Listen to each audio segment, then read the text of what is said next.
Halo Pak.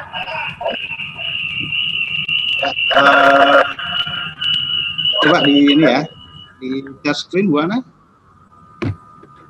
Ya, coba share screen dulu. Suaraku kecil, suaraku sebentar. Sudah saya jadikan ini, sudah saya set untuk bisa share screen. Iya Pak. Share screen, coba ya Pak. Ya, coba dulu.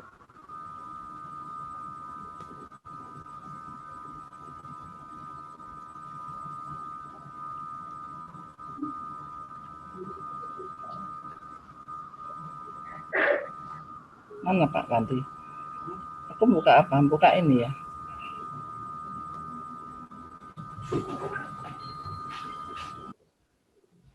Iya. Bikin di situ masuk. Share screen. Iya sudah Kak share screen. Belum. Pak, terus kalau sudah gini? Ya, jadi ini belum bisa nih share screen-nya, belum muncul. Jadi dibuka dulu. Jadi share screen-nya apa? Materi yang akan di-share ke siswa itu dibuka dulu, kemudian klik share screen di bagian bawah itu.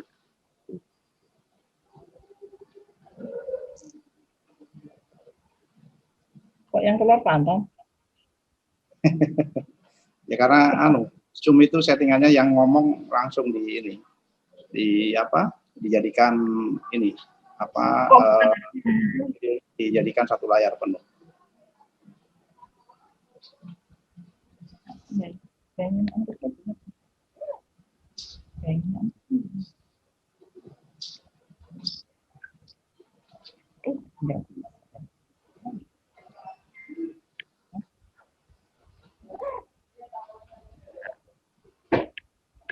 Oh bisa, itu muncul.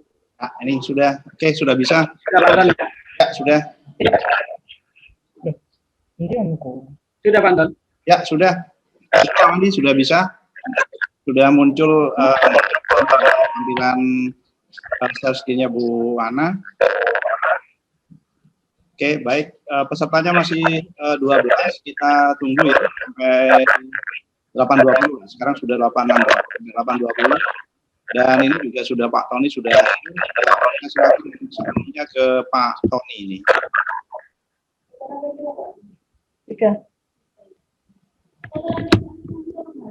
Halo Pak Tony. Coba Pak.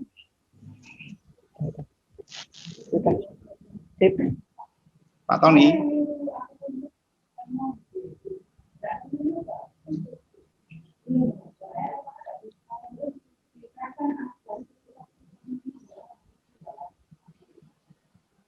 Pak, aku kalau kembali ke yang ini Pak.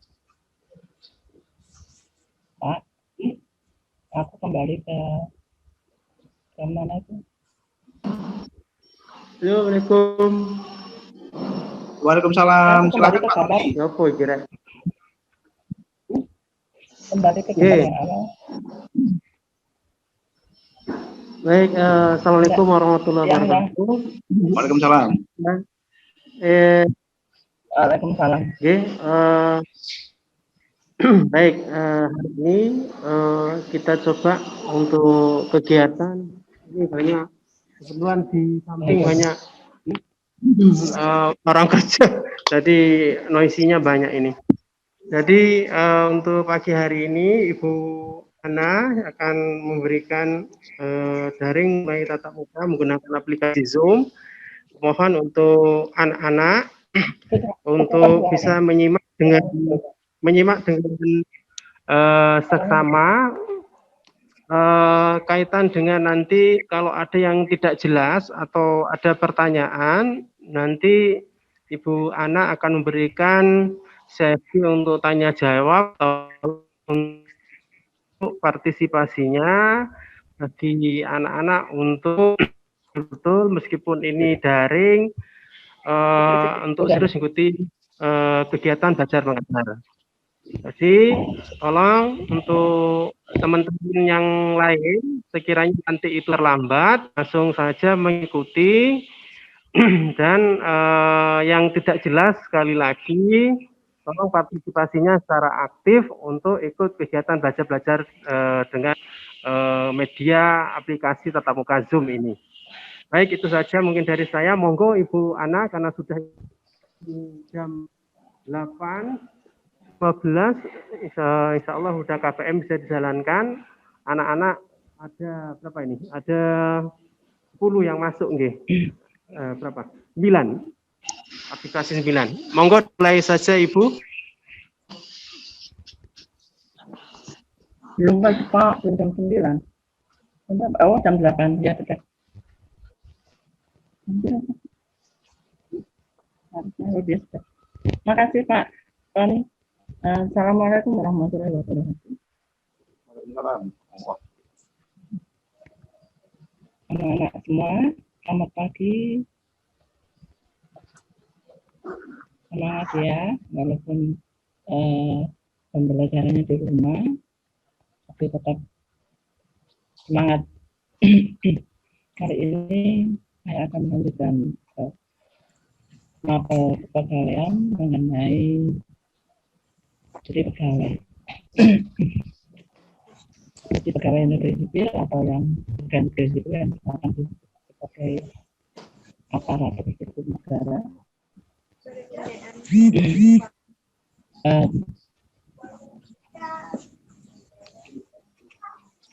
Semuanya sudah pernah mendengar kata cuti ya, sudah tahu seperti apa itu. Cuti itu yang mempunyai cuti adalah semua pegawai tidak kecuali untuk apa cuti diadakan. Sebenarnya kalau cuti diadakan untuk menjamin kesehatan jasmani maupun rohani pegawai. Apabila dia dalam bekerja sudah capek, sudah sekian bulan atau sekian tahun bekerja monoton dan dia perlu refreshing sejenak, maka cuti itu diadakan dan di sini dijamin dengan perundang-undangan, baik itu ada undang-undang kepegawaian, peraturan pemerintah maupun peraturan kepala badan kepegawaian negara. Jadi semuanya di bawah aturan. Dan di sini orang pimpinan juga harus mengatur pemberian cuti. Jadi misalnya seseorang mau cuti, bagaimana supaya si pegawai dikabulkan cutinya.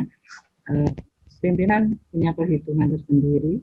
Jadi aturannya adalah 5% dari keseluruhan pegawai boleh mengambil cuti. Jadi 5%-nya.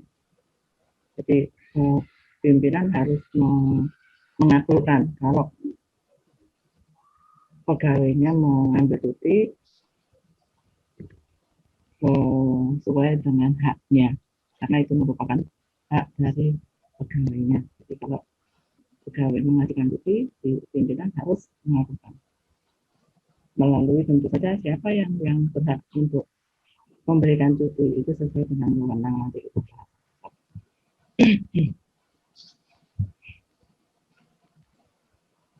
Apa itu cuti? Cuti di sini adalah keadaan tidak masuk kerja yang diizinkan oleh pimpinan dalam jangka waktu tertentu. Jadi ini adalah satu keadaan di mana seseorang boleh tidak masuk kerja dengan jangka waktu yang sudah ditentukan. Tujuan cuti untuk memberikan kesempatan istirahat bagi para ASN atau aparatur sipil negara atau dulu disebut sebagai PNS dalam rangka menjamin kesehatan jasmani maupun rohaninya. Ini adalah tujuannya. Kemudian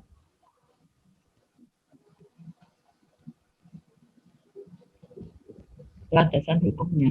Nah, landasan hukum itu tadi sudah saya katakan bahwa cuti itu mempunyai landasan hukum yang kuat.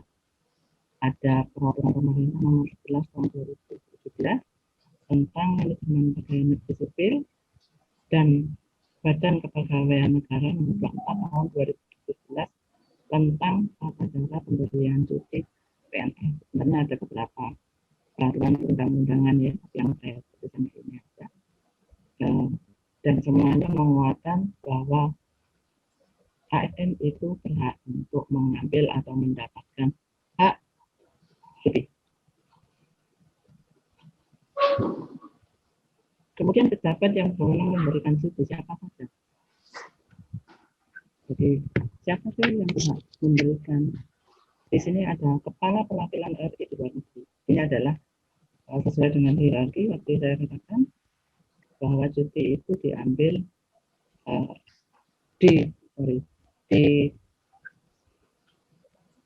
disetujui oleh kepala atau pimpinan atasannya. Kemudian juga pimpinan lembaga tertinggi dan tinggi negara bagi pimpinan kesekretariatan negara. Kemudian ada menteri, ada jaksa agung, ada lembaga pemerintah, non kementerian, kemudian sampai lembaga tinggi negara serta pejabat lain yang ditentukan oleh presiden. Kemudian manfaat cuti. Untuk apa manfaat cuti? Yang satu adalah menghilangkan jenuh. Jadi setelah pegawai bekerja bulan-bulan atau nanti juga ada yang bertahun-tahun itu kejenuhan dengan satu pekerjaan, rutinitas yang sama yang membuat kita bosan mungkin. Nah ini salah satunya adalah bisa menghilangkan jenuh, kemudian membuat si pegawai lebih produktif karena dengan cuti dia bisa lebih fresh dan lebih produktif. Dengan lebih freshnya otomatis pegawai lebih bisa bekerja kembali dengan baik. Kemudian juga kita mendapat inspirasi baru, menghilangkan stres, dan bisa menyehatkan jantung, serta meningkatkan kesehatan mental. Jadi dengan cuti itu tidak hanya di rumah, kita selama cuti boleh kemana saja yang ke tempat-tempat yang bisa menyenangkan kita, yang bisa membuat stres agak kurang. Jadi mungkin dengan rekreasi misalnya, atau mungkin bisa ke tempat yang agak jauh untuk mendapatkan satu inspiratif baru bagi orang kita baru stres.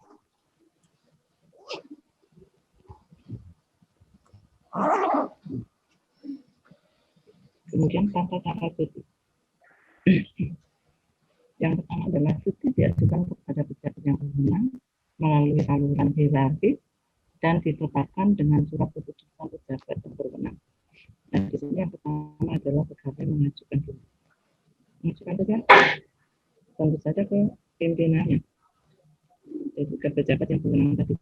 Kemudian ditetapkan dengan surat keputusan pejabat yang berwenang, kecuali untuk cuti sakit selama kurang dari 2 hari.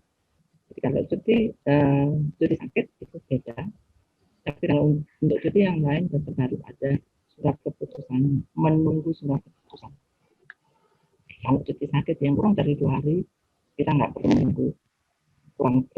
menunggu surat keputusan, karena kalau sakit nggak bisa ditunda dan nggak bisa direncanakan.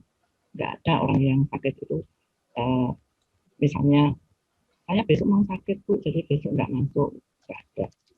Jadi kalau orang sakit ya mendadak sakit, jadi kita nggak perlu menunggu surat keputusan selama sakitnya itu kurang dari 2 hari.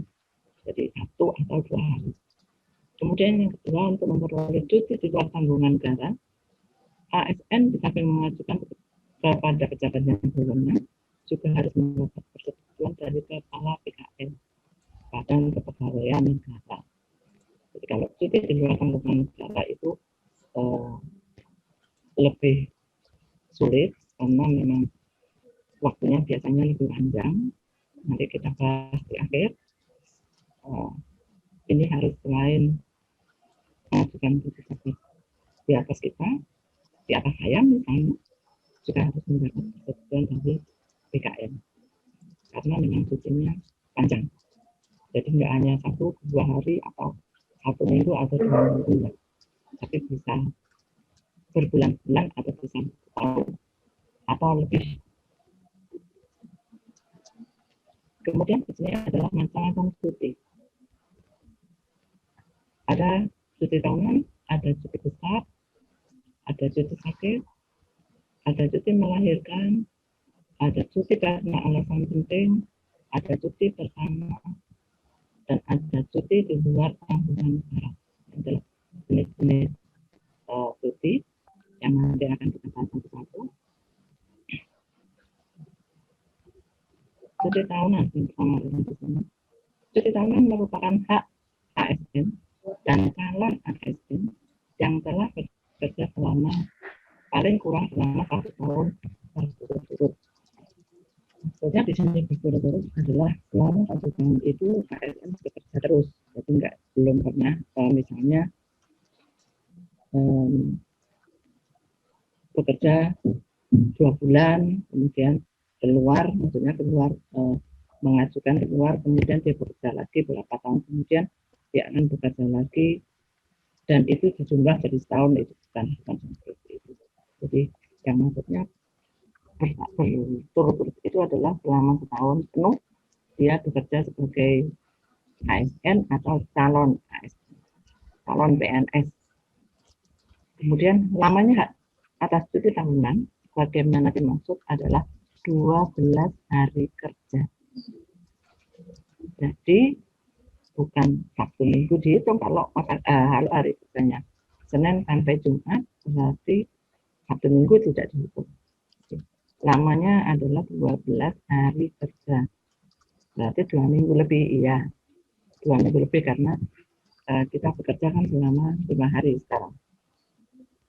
Kemudian untuk menggunakan hak atas cuti tahunan sebagaimana dimaksud, PNS atau ASN atau calon ASN yang bersangkutan mengajukan permintaan secara tertulis kepada PPK atau pejabat yang menerima delegasi wewenang untuk memberikan hak atas cuti tahunan.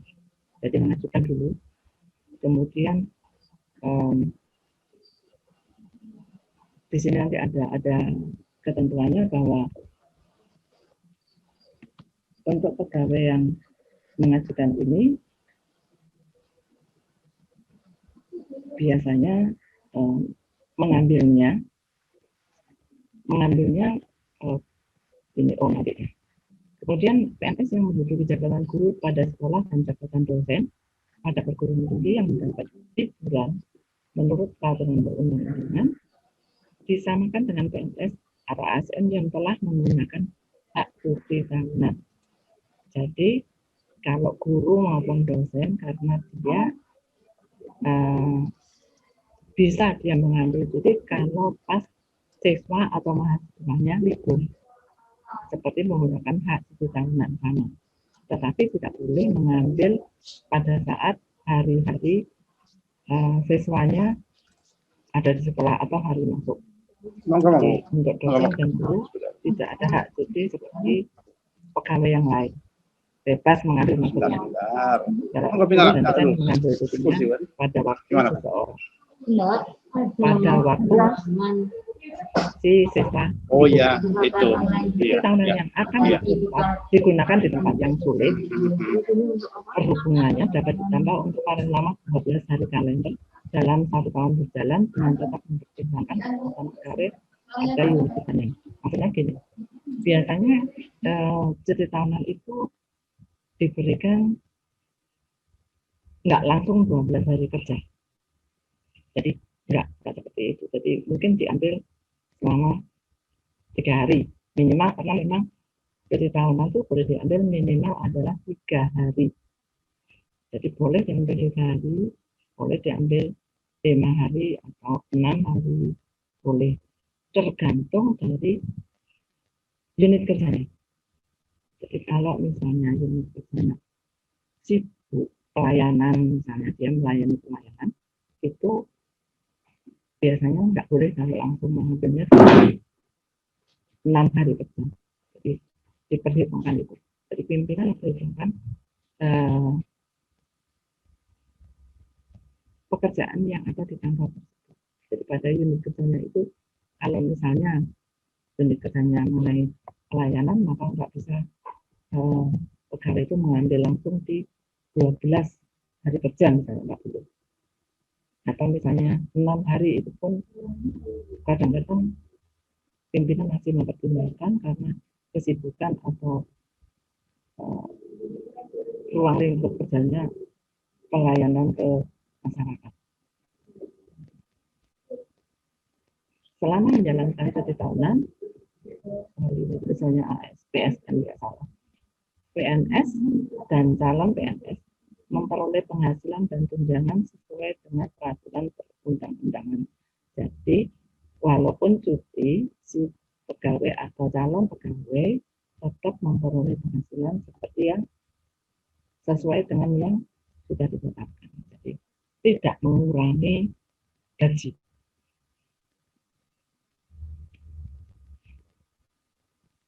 Kemudian selanjutnya adalah cuti besar.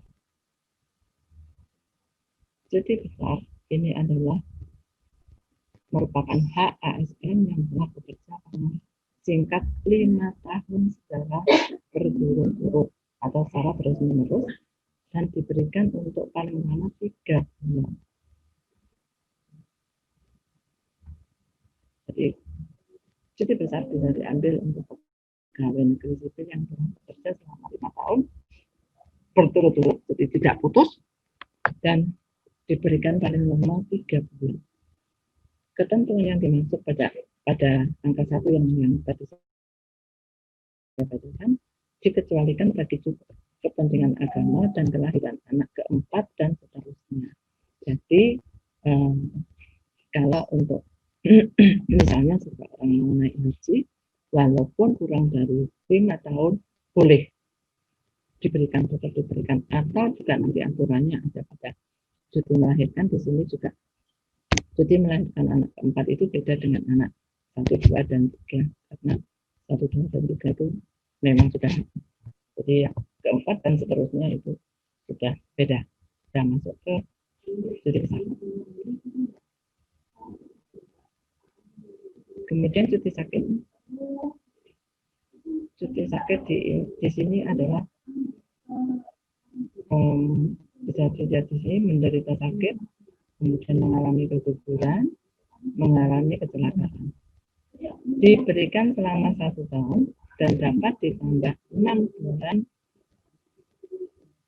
kalau memang masih belum sehat. Dan untuk ASN wanita yang mengalami keguguran, ini bisa diberikan juga paling lama setengah tahun, paling lama.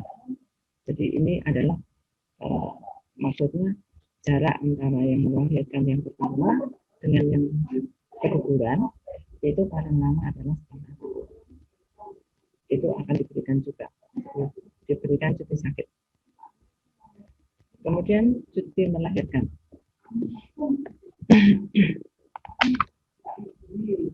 Oh ya, sakit ya. Ya,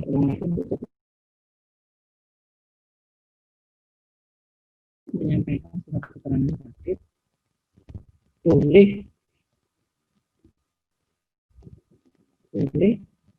menggunakan surat tetap atau lampiran atau hanya surat dari pribadi. Tetapi kalau sudah lebih dari 1 hari, berarti harus dilampiri dengan surat keterangan dokter. Kemudian untuk PNS yang sakit lebih dari 14 hari, ini harus menyampaikan surat keterangan dari kerja di unit pelayanan kesehatan pemerintah. Kemudian hak cuti sakit itu diberikan berapa lama? Hak cuti sakit itu paling lama adalah 1 tahun.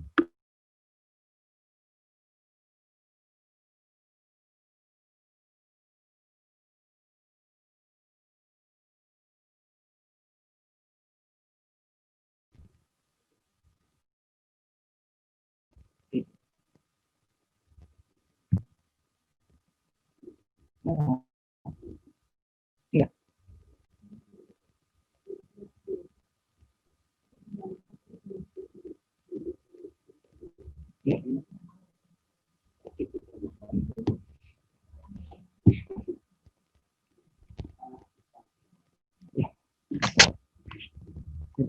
lagi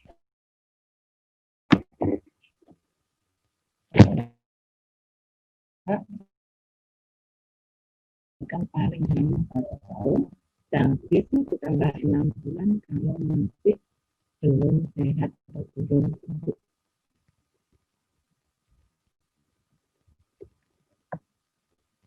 Kemudian untuk ASN wanita yang mengalami keguguran ini berhak untuk mendapatkan cuti selama 1,5 bulan. Jadi yang bawah ini beda ya. Jadi yang bukan 3 bulan seperti cuti melahirkan yang lain, tapi cuti untuk keguguran adalah 1,5 bulan maksimal.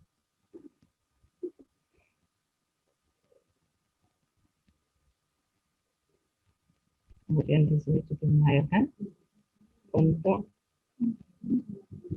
ASN wanita yang melahirkan anak pertama sampai anak ketiga pada saat dia menjadi ASN, jadi punya hak untuk mengambil cuti melahirkan selama 3 bulan. ASN wanita itu dari anak pertama sampai ketiga. Jadi kalau sudah lebih dari 3, itu berarti cuti mengambilnya adalah cuti besar, bukan cuti melahirkan lagi. Atau bisa juga cuti sakit, jadi nggak sampai 3 bulan. Nggak sampai 3 bulan baru sudah masuk, karena haknya ASN wanita untuk melahirkan itu adalah 1-3. Kalau anak keempat itu sudah anaknya bapak, bukan anaknya ibu lagi sudah. Proses cara pelaksanaannya, yang pertama adalah mengajukan permohonan cuti melahirkan dilakukan dengan melampirkan surat keterangan dokter atau bidan yang mencantumkan hari perkiraan lahir atau HPL.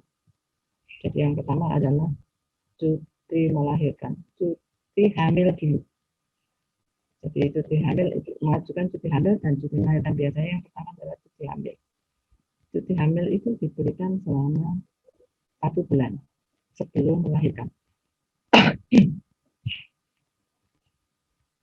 Kalau cuti melahirkan itu adalah 2 bulan, sedangkan cuti hamil adalah 1 bulan. Jadi permintaan dan pemberian cuti melahirkan dilakukan dengan menggunakan format sebagaimana tercantum dalam ada surat edaran. Jadi ada surat edaran yang diberikan kalau kita mau mengajukan, atau ASN wanita, bukan kita untuk yang laki-laki mungkin ya. Ada format yang kita contoh. Jadi bagaimana kita mengajukan ASN wanita itu mengajukan cuti untuk hamil maupun cuti untuk melahirkan. Karena memang cuti hamil dan cuti melahirkan itu beda. Jadi kalau yang pertama adalah cuti hamil dulu. Saya ulang lagi, cuti hamil dulu selama 1 bulan. Kemudian setelah melahirkan dari dokter yang membantu persalinan mengajukan surat cuti lagi untuk 2 bulan ke depan setelah si ASN melahirkan. Kemudian yang selanjutnya adalah cuti karena alasan yang penting. Cuti karena alasan yang penting di sini, yang pertama adalah apabila ada keluarga yang meninggal dan sakit keras. Paling lama di sini ada tulisannya paling lama 1 bulan. Siapa saja keluarga yang bisa kita mengambil cuti itu?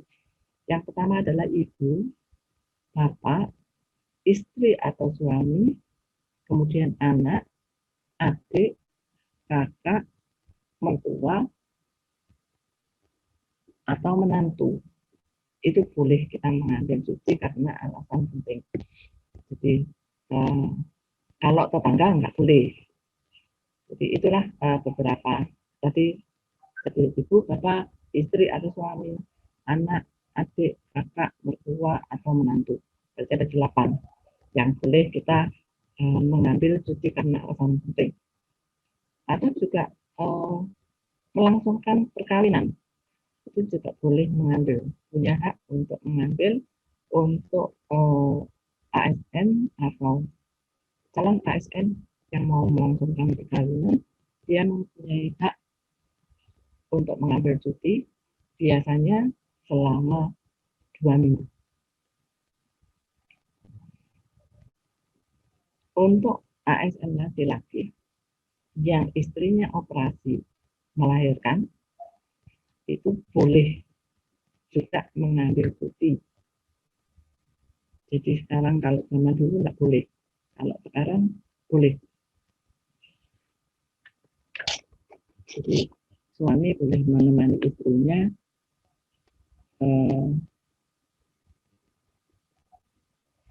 untuk menemani istrinya yang melahirkan sesar, boleh.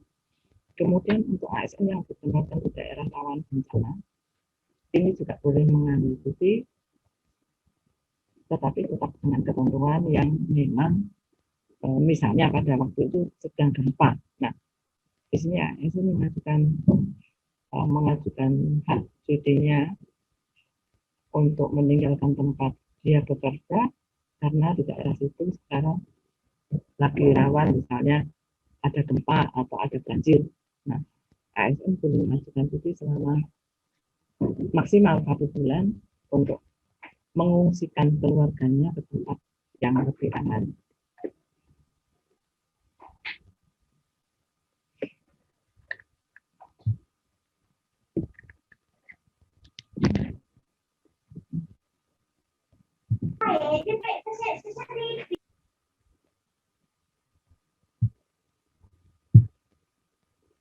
Kemudian cuti bersama selanjutnya adalah cuti bersama.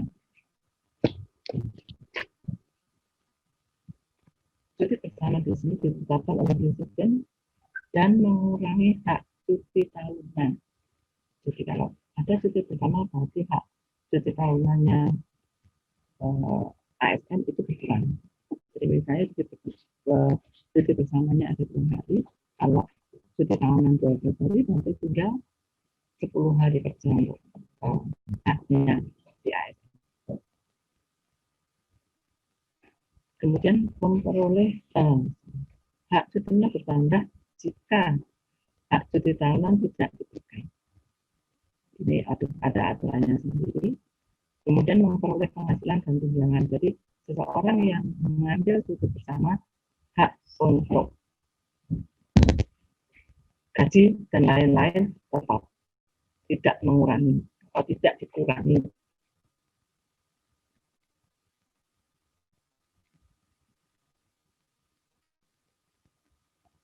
Kemudian yang terakhir adalah cuti di luar tanggungan negara.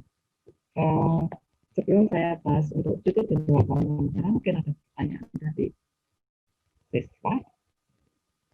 Silakan. Karena untuk cuti di luar tanggungan negara di sini lumayan banyak. Silakan kalau yang mau tanya. Saya dulu sebelum ke bahasan cuti di luar tanggungan negara. Ayo, anak-anak, ada pertanyaan?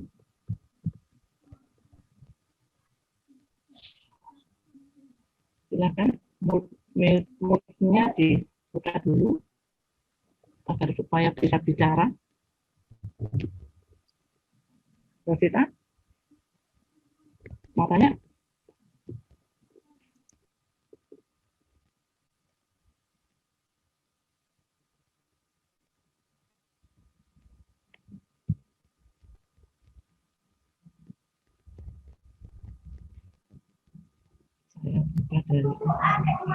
Saya Bu mau bertanya Bu. Ya, Rosita ya. Ya, Rosita.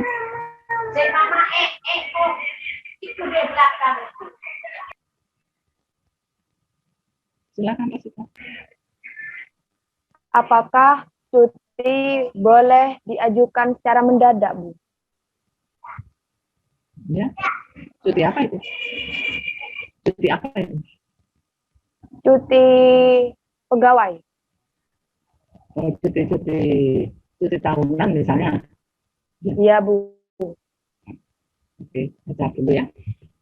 Cuti tahunan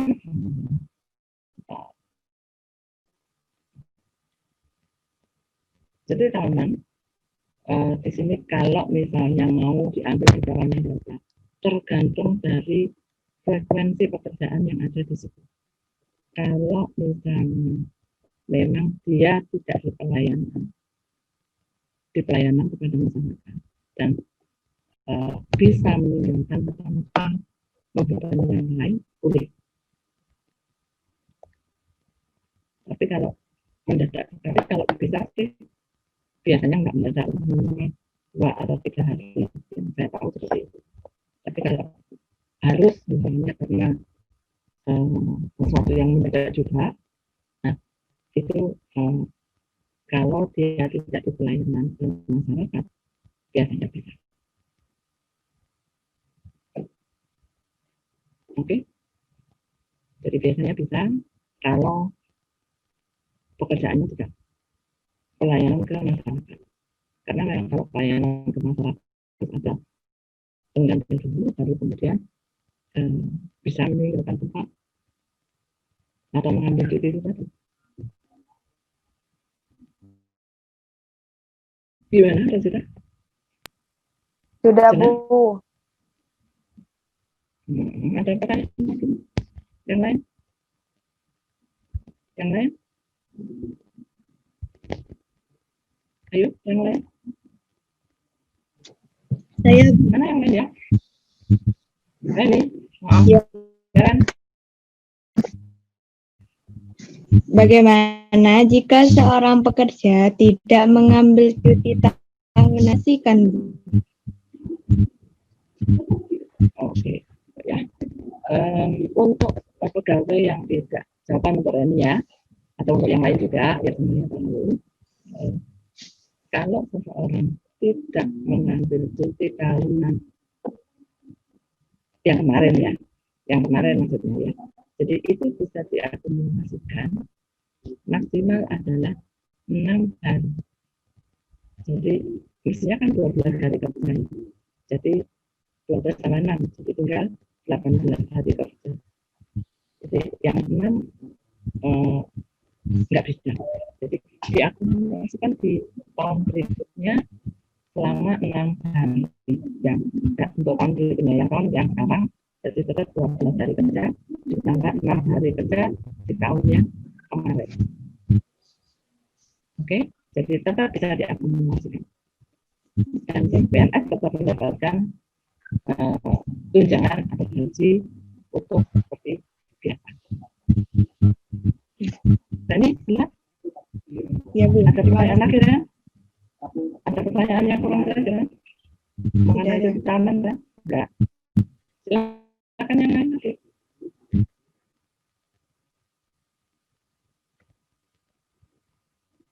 Silakan yang lain.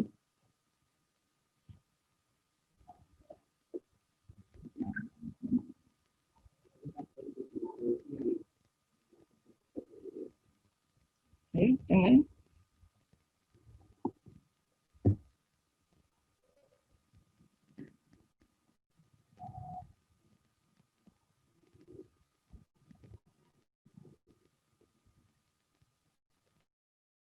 Yang lain, ada pertanyaan lagi?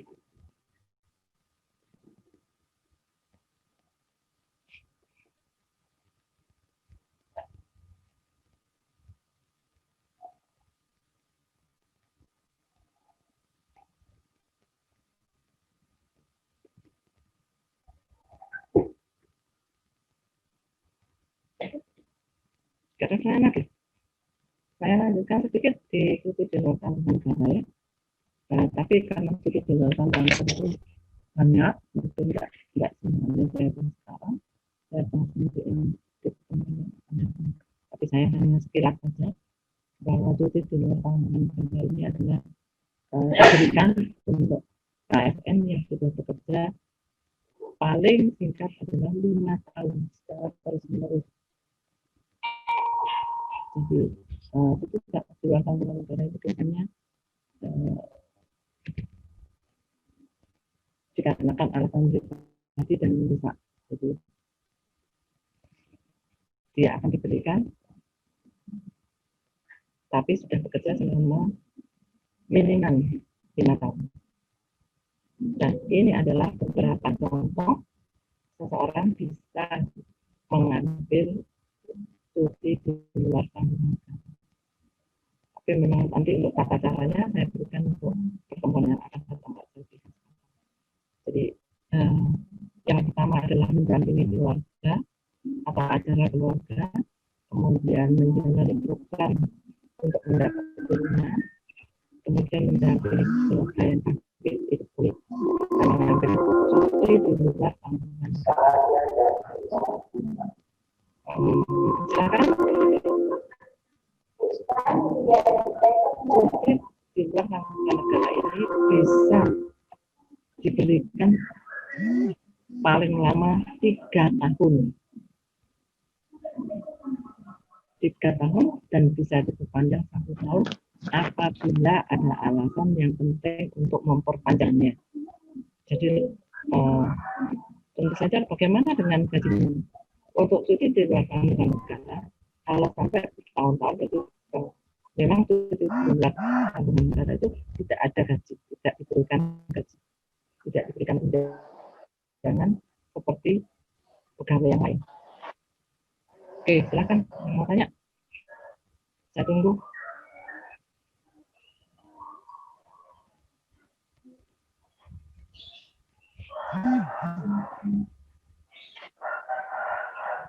Ayo, mana yang tanya? Tidak ada. Ngerti apa enggak? Ngerti.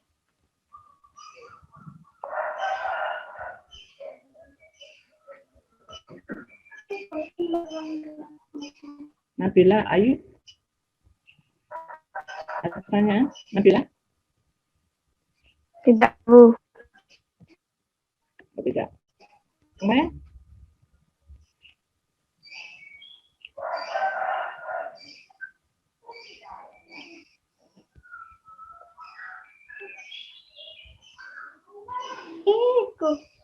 Udah masuk kelas.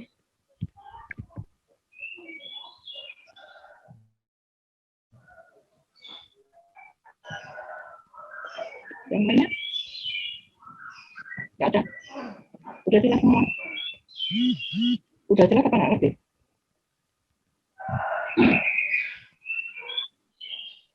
Kalau ada pertanyaan?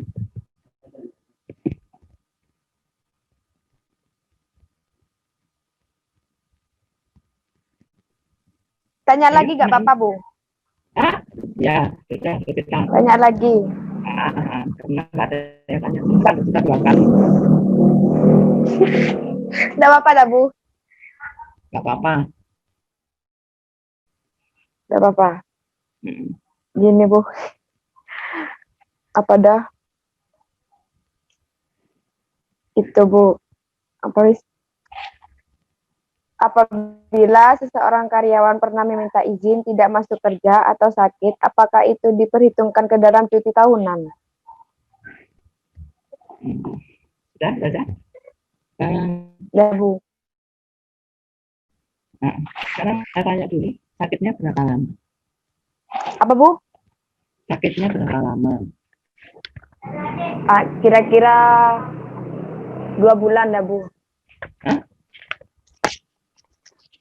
Itu dirawat di rumah sakit gitu, Bu. Kayak dirawat di rumah sakit ya. gitu. Berapa lama? 2 bulan atau seminggu gitu, Bu. 2 minggu gitu, Bu.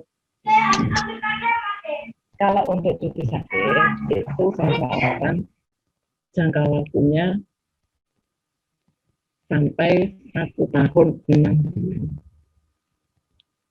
Jadi kalau memang seseorang sakit sampai 1 tahun itu tetap bukan mengambil cuti. Siapa tadi? Yang kita bilang tadi cuti tahunan ya? Bukan. Jadi dia nggak mengambil cuti tahunan, tapi tetap cuti sakit kalau misalnya masih 1 tahun dan itu ada surat keterangan dari tim penguji kesehatan. Kalau untuk yang sakitnya sampai 1 tahun. Jadi ada dari tim kesehatan dari pemerintah yang akan memeriksa. Jadi memang si PNS benar-benar sakit dan tidak bisa mengerjakan pekerjaannya dan boleh beristirahat selama 1 tahun. Kalau selama 1 tahun itu masih sakit, maka dia boleh menambah cutinya sakit itu selama 6 bulan lebih. Oke. Jadi dia masih tetap bisa mendapatkan haknya sebagai PNS, yaitu penghasilannya tetap. Rosita, jelas? Rosita, Jelas, Bu. ya. Iya, Bu, jelas. Ada pertanyaan lagi nggak? Yang lain? Yang lainnya ini kok diam ya?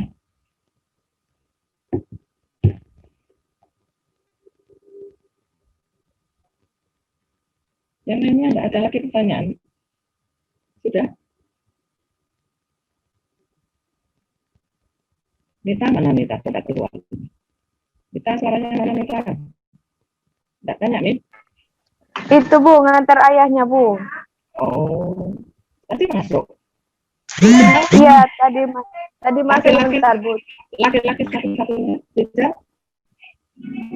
Masuk nggak bisa? Ayo laki-laki satu-satunya.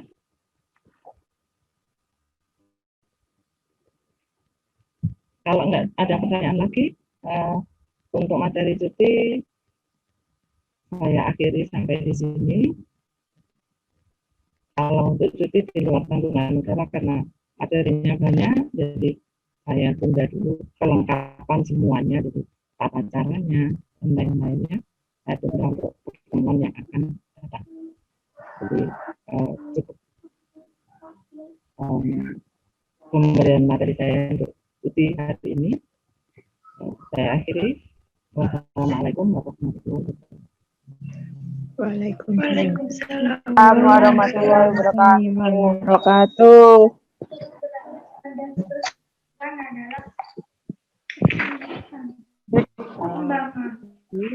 Untuk Ibu Ana, mohon untuk anak sebelum dilanjutkan, untuk kalau sudah tidak ada pertanyaan, untuk anak-anak keluar terlebih dahulu, nggih. Baik, terima kasih kepada Bu Yeti atas masukan. Ibu Ana, alhamdulillah sudah kegiatan untuk KVM daring sudah selesai. Mungkin dari saya tidak ada tambahan, saya hanya mengatur trafficnya saja. Cuma memang teknisnya memang tadi suaranya saya dengar putus-putus. Jadi memang kendala kalau teknologi seperti ini memang kadang-kadang kendala teknis itu baik itu di perangkat maupun di dari sisi bandwidth dari internetnya juga berpengaruh. Baik, mungkin itu saja dari saya. Sekali lagi selamat untuk Bu Ana. Insya Allah kegiatan ini. Terima kasih Pak. Kegiatan Alhamdulillah. Ini. Alhamdulillah. Assalamualaikum warahmatullahi wabarakatuh. Assalamualaikum warahmatullahi wabarakatuh. Sekaligus saya izin untuk live ya. Iya Pak.